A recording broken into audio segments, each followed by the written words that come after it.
সুপ্রিয় দর্শক, বাংলাদেশ টেলিভিশনের নিয়মিত আয়োজন ফ্যাসিবাদের দিনলিপি অনুষ্ঠানে আপনাদের সবাইকে স্বাগত জানাচ্ছি। আপনাদের সঙ্গে আছি আমি সাঈদ খান। আলোচনার জন্য আমার সঙ্গে আছেন দুজন অতিথি। আমার ডান দিকে আছেন জগন্নাথ বিশ্ববিদ্যালয়ের অধ্যাপক মেজবাউল আজম সওদাগর। এছাড়াও আমার সাথে আছেন গণ অধিকার পরিষদের মুখপাত্র ফারুক হাসান। ফ্যাসিবাদী শাসন ব্যবস্থার মূল মন্ত্র জনগণের জন্য রাষ্ট্র নয়, বরং রাষ্ট্রের প্রয়োজনে জনগণের যথেচ্ছা ব্যবহার। অর্থাৎ শাসক তার ক্ষমতা দীর্ঘস্থায়ী করতে জনগণকে বানাবেন দাবার গুটি। ইচ্ছে মতো চাল দিয়ে রাজা বধ করবেন অন্য রাজাকে, প্রাণ যাবে প্রজার। এভাবেই চলবে দিন গড়িয়ে বছর, কিংবা বছর পেরিয়ে যুগ। জার্মানির হিটলার, ইতালির মুসোলিনি, জাপানের হিদেকি তোজো, স্পেনের ফ্রান্সিসকো ফ্রাঙ্কো এবং বাংলাদেশের মুজিব ও হাসিনা তারই প্রকৃষ্ট উদাহরণ, যারা ক্ষমতা দীর্ঘস্থায়ী করতে চালিয়েছিলেন নিষ্ঠুরতা, রক্ত ঝরিয়েছেন শত সহস্র মানুষের, যদিও তাদের পরিণতি হয়েছে ভয়াবহ। গবেষণাধর্মী অনুষ্ঠানে আমাদের আলোচনায় তুলে ধরার চেষ্টা করব সেসব কিছু, বিশ্লেষণ করবার চেষ্টা করব বৈশ্বিক প্রেক্ষাপটে পতিত হাসিনার ফ্যাসিবাদী আমল। দর্শক, আজ 24 সেপ্টেম্বর 2025। 2009 সাল থেকে 2024 সালের জুলাই পর্যন্ত ঠিক এই দিনটিতে কি কি ঘটেছিল অতিথিদের সঙ্গে আলোচনার আগে বিভিন্ন গণমাধ্যম থেকে সংগৃহীত কিছু সংবাদের শিরোনাম দেখে আসি।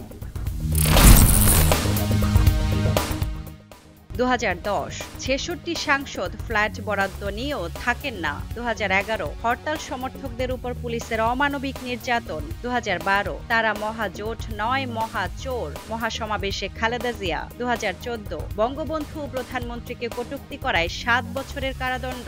2015 সুজানগরে বিএনপি সম্মেলন ঘিরে 144 ধারা জারি। 2016 সীমান্তে গুলি, হত্যা, নির্যাতন বন্ধে বিজিবি বিএসএফ ঐক্যমত্য।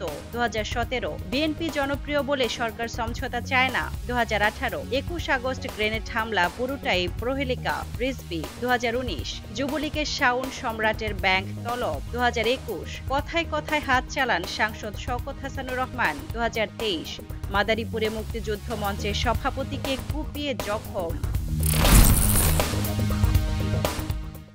দর্শক, আমরা দেখে নিলাম গত রিজিমে কিভাবে রাষ্ট্রীয় প্রতিষ্ঠানগুলোকে সাধারণ মানুষের মুখোমুখি দাঁড় করানো হয়েছিল, মানুষের অধিকার কেড়ে নেওয়া হয়েছিল।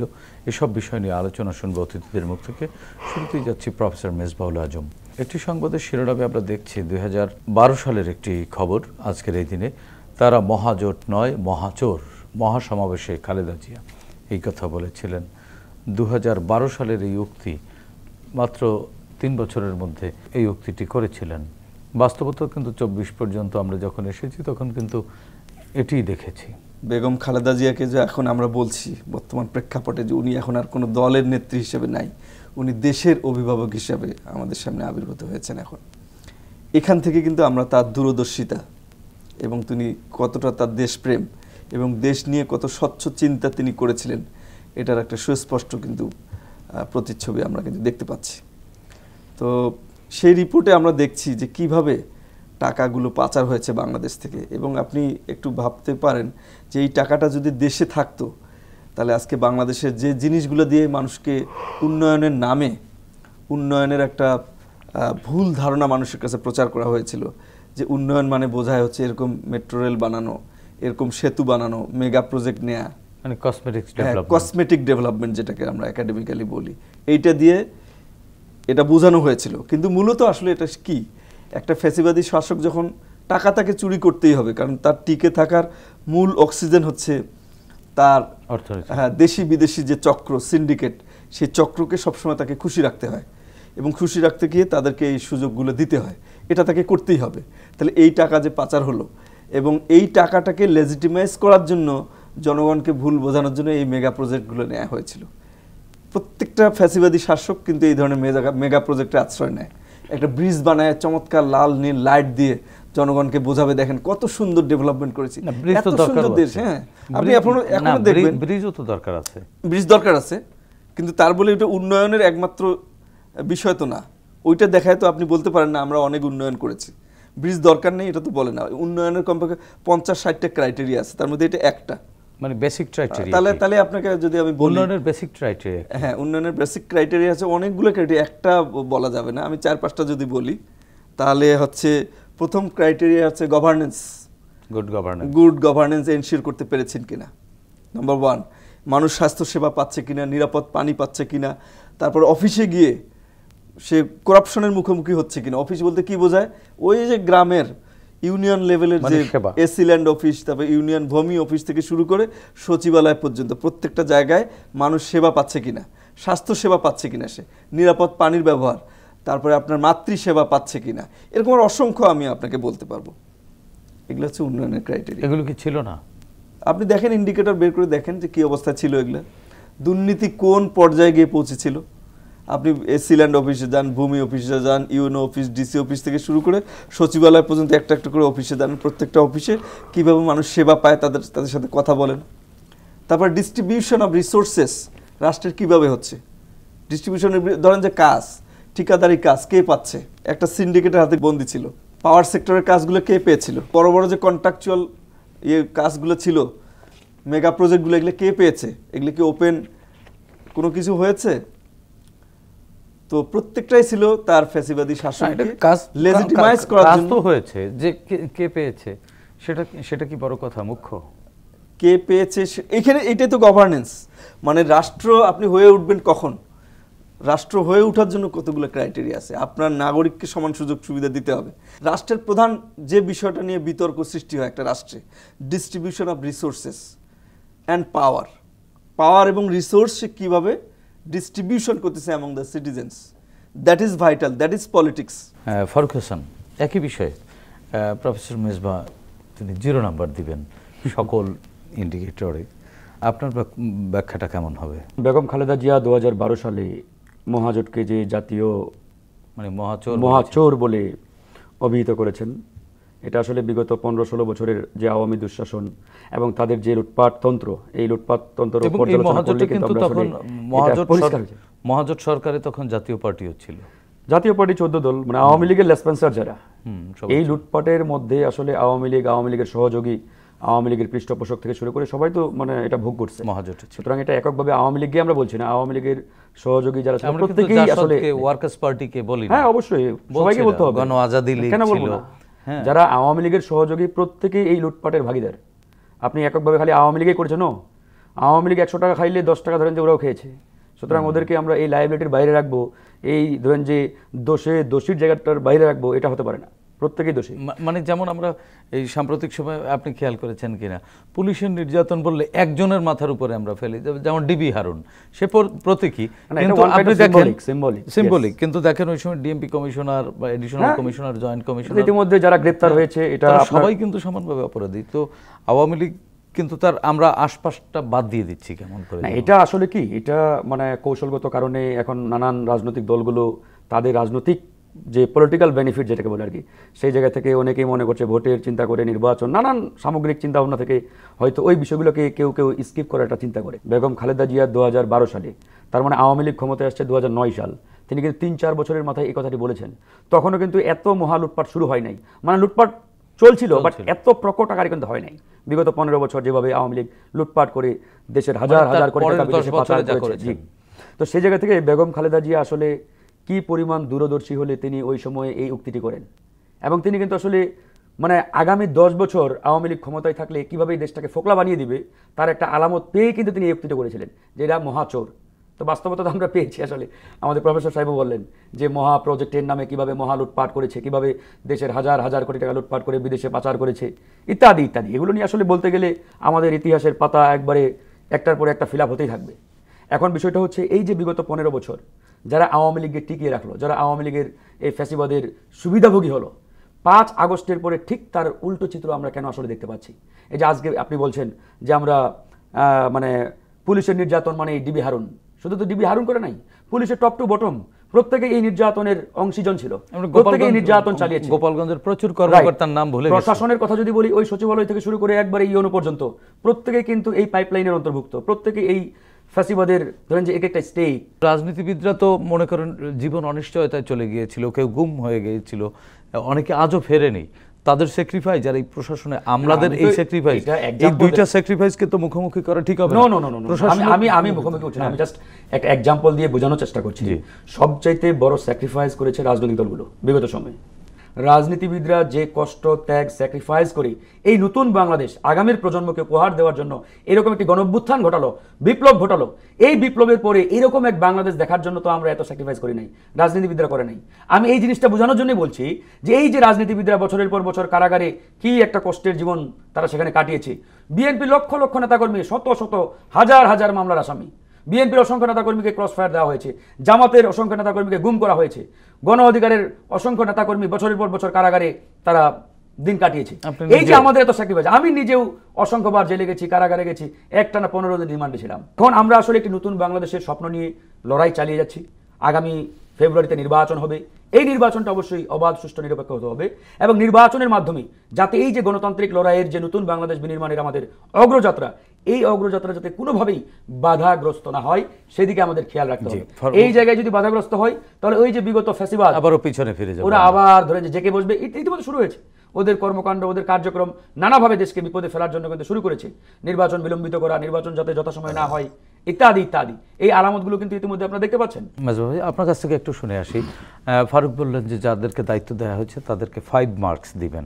ব্যর্থতা কি শুধুমাত্র যারা রাষ্ট্র পরিচালনার দায়িত্বে বসে আছেন তাদের, না রাজনৈতিক সেই দলগুলো যারা ঐক্যবদ্ধভাবে কাঁধে কাঁধ মিলিয়ে ফ্যাসিবাদের বিরুদ্ধে লড়েছে তাদেরও ফেইলিয়ার আছে? আমি দুটোকেই ফেইলিয়ার বলবো এই সেন্সে যে যখন বিপ্লবটা সফল হলো, সফল হওয়ার পর 3 দিন বাংলাদেশের কোনো সরকার ছিল না। তো এত বড় একটা বিপ্লবের পরে এই পরিস্থিতিতে কি ধরনের সরকার গঠিত হয়, কি ধরনের সরকার প্রয়োজন, আমাদের লক্ষ্য কি, এইটা ওই দিনে 3 দিনে রাজনৈতিক দলগুলো আলোচনা করে নির্ধারণ করার জন্য যথেষ্ট সময় ছিল। কিন্তু এই 3 দিন রাজনীতিবিদরা যে ভুল করেছেন, এই 3 দিন তারা এটাকে একটা, আমার কাছে মনে হয়েছে, আমার বিশ্লেষণ, আমার অবজারভেশন, এই 3 দিনকে তারা নিয়েছেন এটা স্বাভাবিক একটা রিজিম চেঞ্জ হিসাবে।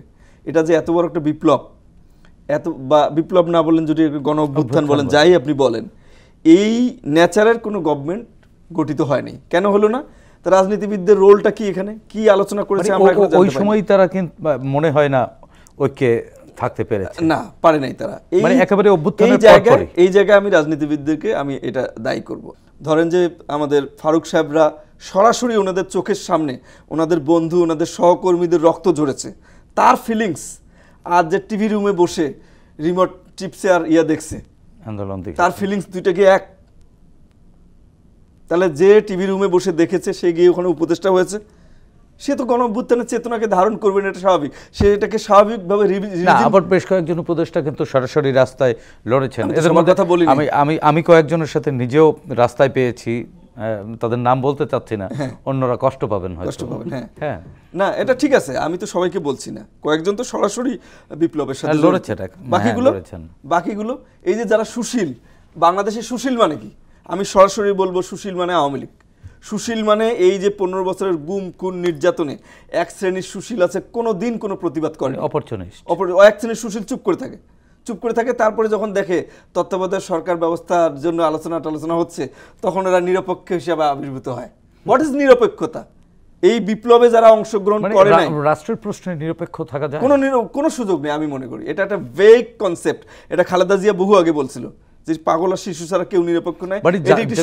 রাষ্ট্র তাহলে বলতে পারি যে আইডেন্টিফাই করতে আমরা ব্যর্থ হয়েছি। অবশ্যই ব্যর্থ হয়েছে, ব্যর্থ বলবো না, এটা ইচ্ছা করে করা হয়েছে, মানে আমরা আইডেন্টিফাই করতে চাইনি। ফারুক হাসান, আমরা কি আসলে নির্যাতিত এবং নিপীড়ক আইডেন্টিফাই করতে চাইলাম না কেন? আপনি যদি খালি চোখে রাজনৈতিক দলগুলোকে দায় দিতে চান, আমরা দায় নিতে প্রস্তুত, কিন্তু এই মুহূর্তে এরকম একটা অবস্থার মধ্যে না। যাদেরকে আমরা আজকে দায়িত্বে বসিয়েছি বা দায়িত্বে যারা বসেছেন চেয়ারে, এদের দায়িত্ব এই হোল বাংলাদেশটাকে একটা সিস্টেমের মধ্যে নিয়ে আসা, একটা সিস্টেমের মধ্যে পরিচালনা করা। এখন তারা কতটুকু সিস্টেম ডেভেলপ করে ইতিমধ্যে দেশটাকে পরিচালনা করতে পারছে, এটাই তো প্রশ্ন। একটা জাতীয় সরকার চেয়েছিলাম, বিপ্লবী জাতীয় সরকার, বাট বিপ্লবী জাতীয় সরকার হয় নাই, যেটাই হয়েছে। কিন্তু এরা চেয়ারে বসে যে ধরনের পরিবর্তন, সেই সরকার গঠনে আপনারা ব্যর্থ হয়েছেন।